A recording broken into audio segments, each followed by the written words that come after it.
పూలను తెచ్చి అతికించలేను కానీ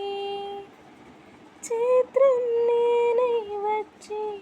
నా తప్పు దిద్దుకొని చిగురాశలు రాలిన కొమ్మ చినబోకమ్మ పచ్చదనం నీలో ఇంకా మిగిలిందమ్మా అందామని ఉన్న అవకాశం ఉందా నిందించలేని మౌనమే నన్నాపగా మంచు తాకిన ఈ వనం పూలు తొడిగేనా మూగబోయిన జీవితం మళ్ళీ పలికేనా